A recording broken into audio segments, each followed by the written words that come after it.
That time, you are officially in the Alert Zone. Welcome to the Alert Zone TV. I'm the Wizard Uncle James. I would love for you to become an active citizen in the Alert Zone, and you guys already know how to do that. If you are 18 years of age or older and are able to be legally armed, practice your Second Amendment. It is not illegal under the Constitution. This is a worldwide movement. Protect yourself wherever you are in this world. So, welcome back to another episode of Never Again, the little docu-series we do here in the Alert Zone TV, where we document atrocities that have happened not only in America, but across the world. So, today we are going to talk about, outside of Black American society, a little known piece of evilry that happened here in this country called the Tuskegee experiment. Before I get into the details, let me say this. If you wonder why Black Americans are never so in a rush to go to the hospital, it's because of medical apartheid. You guys and girls should get those books. I'm not going to go into that on this particular video. Maybe if I get enough thumbs up and views on this video, I may go into medical apartheid. When I tell you, as law-abiding citizens, not only in this country, but in this world, we are under constant tyranny around this world, and we are in constant war. This is the type of things I mean. So let me go ahead on and get into it, then I'll come back with my commentary. So we're going to do this per Wikipedia now. You know, you guys and girls, as I say here, we just point you in the direction. You're welcome to do your own research. And if I misspeak or say something that's not right, you guys are welcome to correct me. I'm not perfect, and I'm not above correction. So this is per Wikipedia.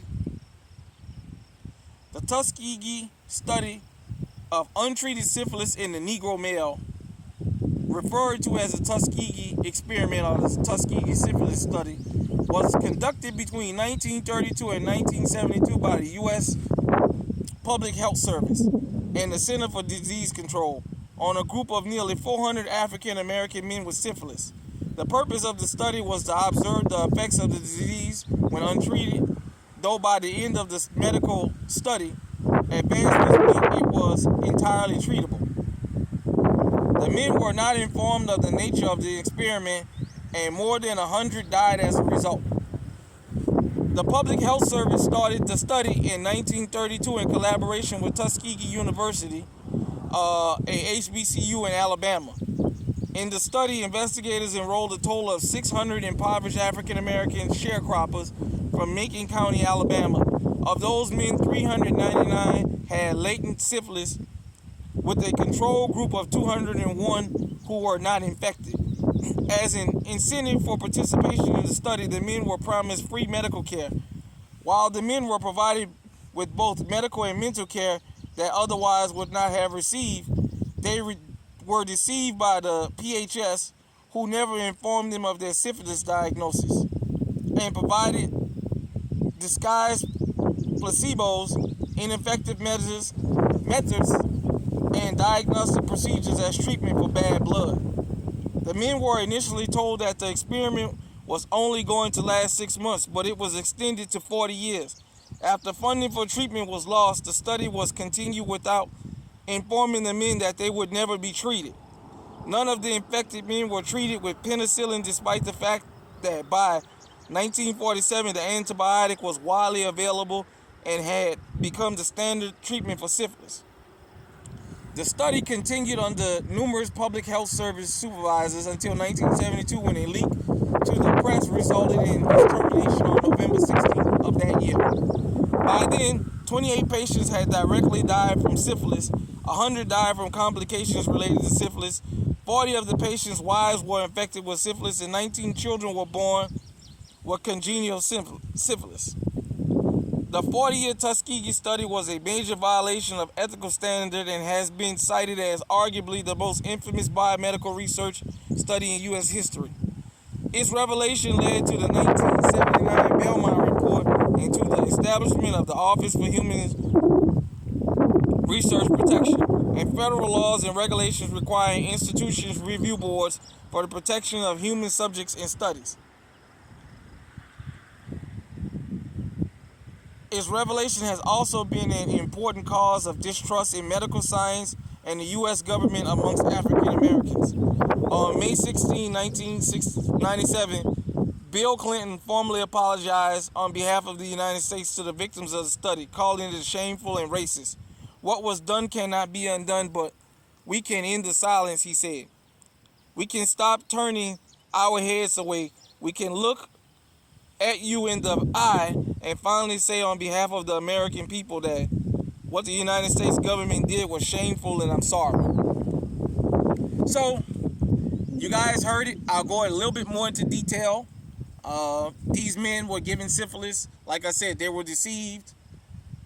What Wikipedia didn't tell you is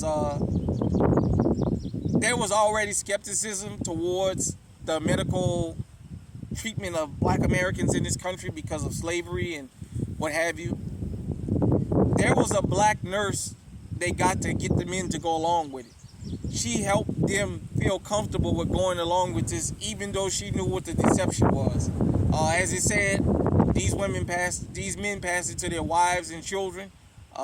These men would complain about being treated for this, and as you heard in the article, there never was a plans for treatment.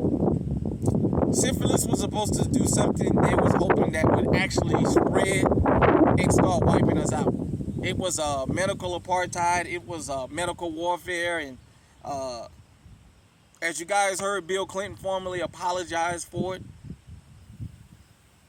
You guys and girls will have to do your own research as far as going into the real depths of it. But me being a New Orleanian, I had heard about, from passed down through the generations, the different atrocities, and it was definitely a bad thing. Another thing I had heard is